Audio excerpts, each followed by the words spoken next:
Give us your take on what you expect to see in Munich. Well, I mean, Deschamps would have called the whole 23 players that were in Russia in the summer. Lloris and Mandanda both being injured. He had to call up two different goalkeepers. But apart from that, the other 21s are exactly the same ones. And I don't think we'll see many changes. The team that started the final will start, apart from Lloris, obviously, who is injured. But I expect the rest all to be there. Some of them went back to their club and hit form straight away. We saw that with Kylian Mbappe at the weekend, despite the red card, but already in great form. Others have struggled a bit more to get back into the rhythm of club football, which again is quite natural after going so far in the World Cup and having shorter holidays. But I think it will be the similar type of team that the way France played at the World Cup as well. I think they will be very disciplined. They will be hard to break down. They will obviously use the talent that they've got up front. And I think the team spirit will be the same. They saw what worked. It worked so well for them. There's no reason for them to change anything, really. Raf, give us a prediction. What are we going to see in Munich? Is Germany going to get back to being Germany? Well, I think the good news is that the players will be much more motivated than they would have otherwise been after the World Cup. You know, this was the game that nobody wanted to play. Suddenly it's a game that everyone has to play and has to perform really well in to banish those bad memories from the World Cup, to prove to themselves that this team still has a future. A lot of people say, you know, the Müllers and Hummels and so get rid of them. They need to show that they're still the #1 players in their position for Germany. So I think Löw will find it easy in that respect. What he does on the pitch will be interesting because I think there's an anticipation that Leon Goretzka, the new Bayern Munich signing, might get a chance in a more defensive role. And I think he needs to match France's midfield numbers and power, while at the same time promising that directness and pace up front. So it's going to be a little bit difficult, I think, to square that cycle for him. We've all been wondering about the proposed La Liga match in the US. Well, the Catalan newspaper Sport has provided some details. According to them, it is going to be Girona against Barcelona. It will happen on Sunday, January the 27th. It will happen in Miami, Florida, at Hard Rock Stadium, the home of the Miami Dolphins. Christian Seifert, interestingly, the Bundesliga CEO, one of the first to react to this news, saying it would be a lack of respect to the fans and the players to take an official championship match abroad when it involves points that will ultimately decide promotion, relegation, or participation in international competition. Again, those reports yet to be totally confirmed, but you would think the Catalan newspaper Sport is on top of it, seeing both teams are Catalan. Raf, your reaction first to the comment from the Bundesliga CEO. Well, German football is very neophobic. They don't really endorse new ideas, and certainly the idea of placing a competitive game outside Germany would be complete anathema to all the supporters. Remember, this is a football culture where people really went to the barricades for Monday night games. They felt that was beyond the pale. The idea of flying half around the world to see Frankfurt against Fortuna Düsseldorf is not going to wash. So it's an easy win for the Bundesliga CEO, I think Christian Seifert, tapping into that sense of this goes too far, and also knowing that domestically the clubs would never stand for it. It's certainly not now. I know there were concerns, weren't there? And Shaki, you had plenty of concerns, primarily involving the fans of both teams and giving up a home game. Are some of those fears allayed by some of the details we're reading about? They've addressed some of those concerns, but on the one hand, I think it's an awfully expensive address. You have to see how this all kind of washes out in terms of revenues, and still, you're not sure how it benefits Girona. At the same time, as much as you're offering to pay for 1,500 fans to come over, I'm not sure that you can guarantee that they'll all get into the country. Well, according to the report in Sport, Girona actually, over the whole deal, stand to make some 4 million euros, and that's despite paying the fans to fly over free. I'm absolutely fed up to the back teeth talking about this. It's going to happen. It's happening, right? People need to go over it. Go and get Sid Lowe in a taxi from his house in Madrid and get him on here and let him self-combust again about this. It's happening. I've never known all of a sudden, the only people that I've known that's interested in Girona in my lifetime have been Girona supporters. All of a sudden, everybody now is having a love fest about what might happen to Girona and how it's all going to go pear-shaped for them. It's not necessarily about Girona. It's just about eroding of football culture. If Girona this week, who next week? No, next year. Well, there's one game a year. Gab Marcotti is with us, wants to chime in. Gab? God.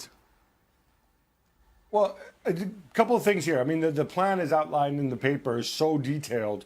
that you imagine they're not just getting a flyer here. They've obviously been fed this. But the other interesting thing to me, at least, is that is who Girona are. Obviously, it's a small team. They don't have many fans. They don't have many season ticket holders. More importantly, the two biggest shareholders in Girona, who between them own more than 85% of the club, are, wait for it, Yeah. City Football Group, owned by Manchester City's Sheikh Mansour, of course. And the other big shareholder is Pere Guardiola, who, if the name sounds familiar, it's because he has a brother named Pep who happens to manage Manchester City. So I think we're talking about actors here who are definitely thinking on a more global stage. And it's not surprising that, they're the first ones to come forward and saying, yeah, we'll be the guinea pigs on this one. We can make money. We can reimburse our fans. There aren't very many of them anyway. And let's see how this flies. Julien, Laurent, your reaction?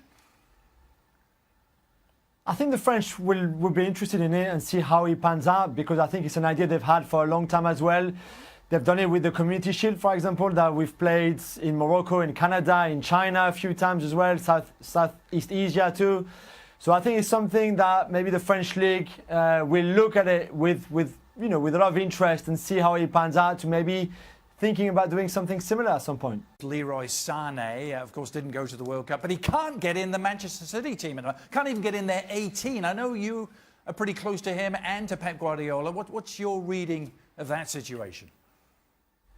Well, first of all, it vindicates Joachim Löw's decision to a point, because if you read between the lines, I think there was a concern with Leroy Sané's adaptation and his professionalism, perhaps. The fact that Manchester City were very happy for that message to come out, that he was dropped for that reason, even though Guardiola himself played it down, shows that perhaps this is not an easy player to integrate, that this is someone who is a little bit overly confident at times, still very young, still growing as a personality off the pitch.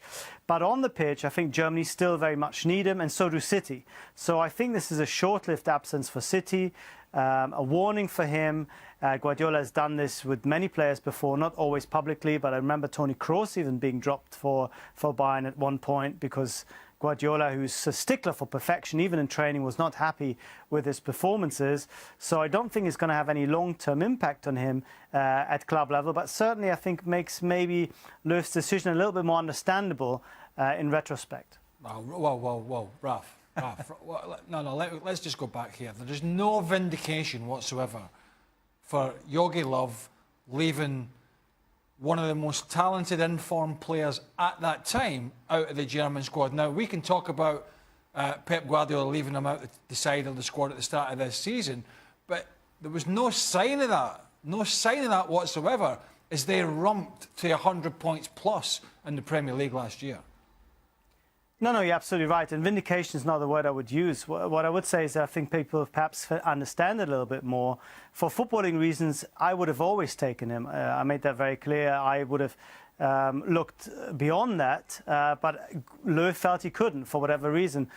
The lesson of the World Cup, I think, is both. You need players like him, but at the same time, you need the dressing room harmony and togetherness that even without Leroy Sané wasn't quite there for this Germany team. So you can read a lot into it. But what I'm just saying is some of the stuff that we heard from Löw and reading between the lines, that it's a little bit difficult with him, and perhaps taking him to the World Cup without him being an automatic starter, I think comes in a new light. I don't think it vindicates the decision at all. I just think it makes it a little bit more understandable. I think we're unanimous in our belief that leaving Leroy Sané out of the World Cup squad was a ridiculous decision. We thought so then, thought so during the World Cup, and you think so now. My question is, going into the World Cup, Leroy Sané is playing for Manchester City. He doesn't make your squad. Now that he isn't, he is in the squad. And it's almost as though there's a hope from Jogi Löw here that Leroy Sané fails. And he can look back and say, well, this is why I didn't take him. All that being said, I think Jogi Löw is under an incredible amount of pressure, and should be. How he got away seemingly scot-free after the World Cup is simply beyond me. Raf? All the pressure got put on Mesut Ozil. I think Jogi Löw had a lot to answer for and still hasn't. Raf?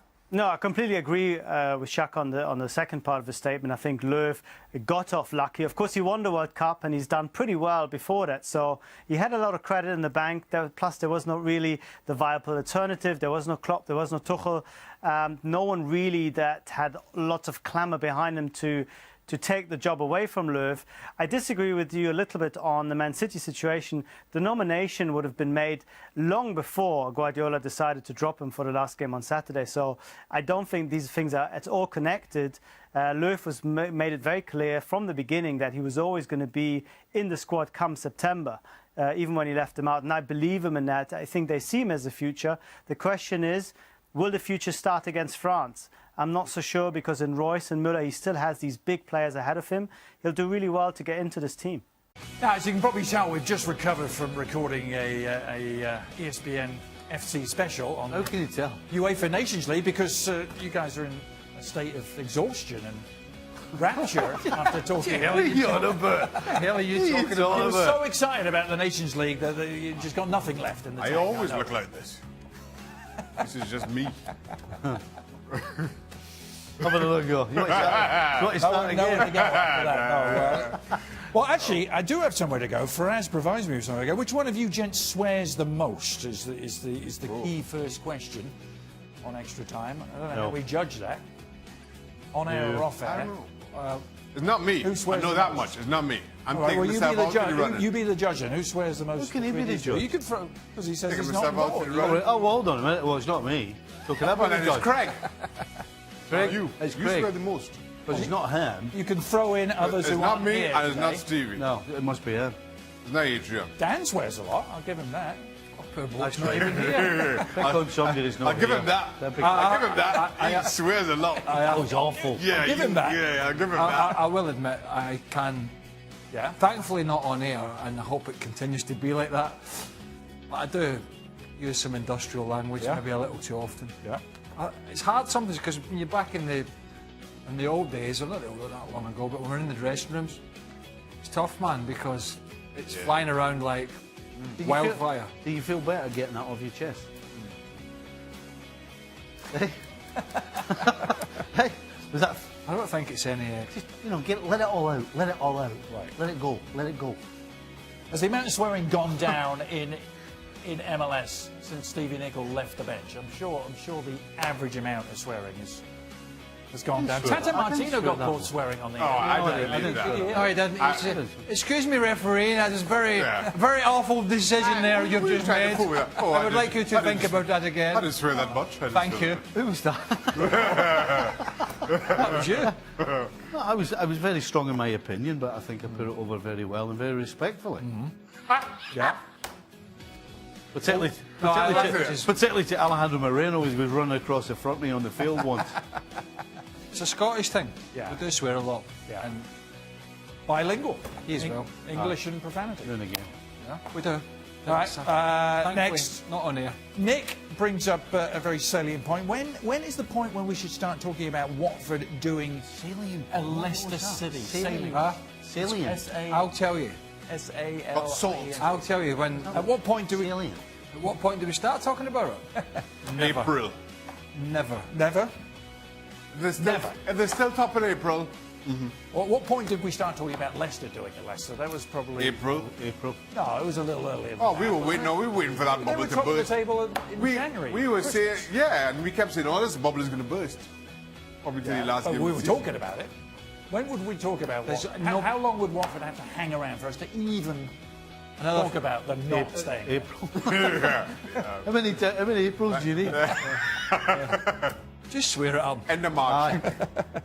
And a week after the end of March. All right, there you have it. It's not happening. Come on. The definitive answer. Not in a million years. David says, and this is timely as well, salient, spurious, timely. Salient. What does that mean? I don't know, but it's a salient sounds like point. spurious. Very good. Timely. What is everyone's favourite US sport to watch? Right at the dawn of the NFL season, I'm going to wager you're going to say NFL. I'm going to say Patriots. Yeah? Yeah. Yeah. The sport being... The question is what sport? So the NFL, football... would be- American football. Isn't it? Yeah. Yeah. I don't think... What other Patriots sport play. do they play? The Patriots. Craig, NFL playoffs. NFL players. You don't watch until... I do watch the regular season, but not on a regular basis. It'd have to be a game between two of the bigger teams. Yeah, Like the a big game. Patriots. A big game in the regular season. Patriots, Packers, would you watch that? Yeah. Yeah. So 2 for the NFL, Shaq? Basketball. NBA all the way? Why? All the way, where else is it? Could be cornhole, that's new on our I screens. go to the NBA for my basketball.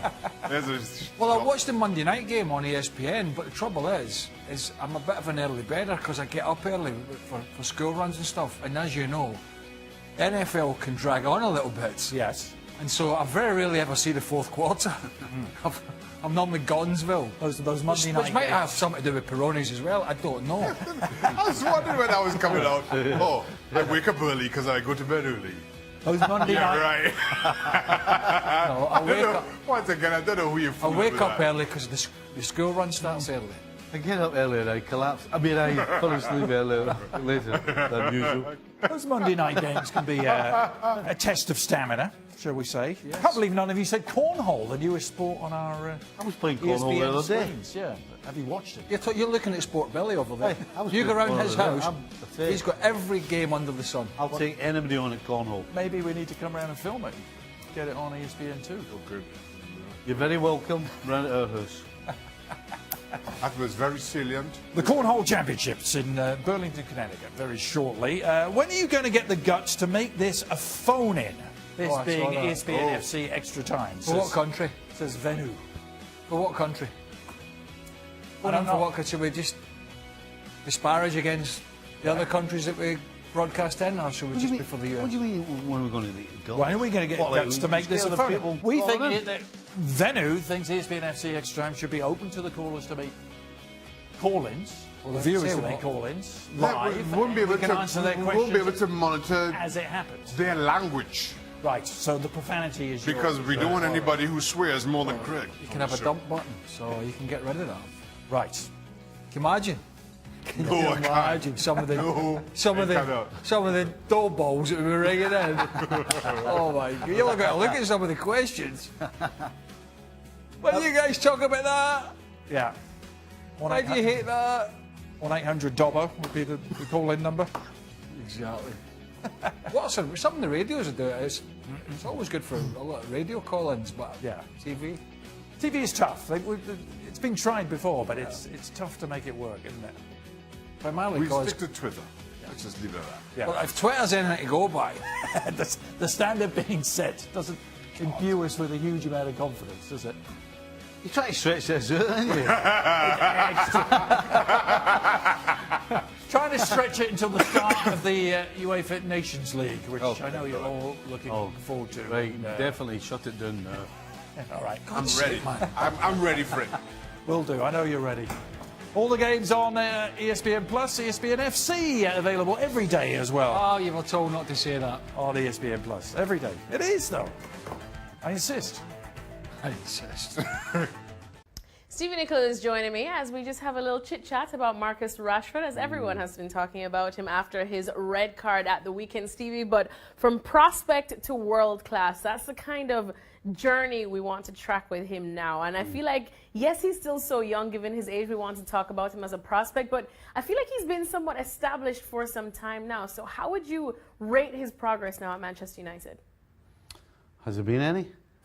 That's the let's- question. Listen, unfortunately for this kid, he doesn't play regularly enough that he can get better and better and better and eventually be world class. He's got all the talent, he's got all the ability. So you But he's see not him get- on that path. I think he's somebody who could eventually be that good. But there comes a time when you have to play. And there comes a time when coming off the bench just doesn't cut it anymore. It's not enough time and it's not good enough. And basically for me, right now, his career is being held back.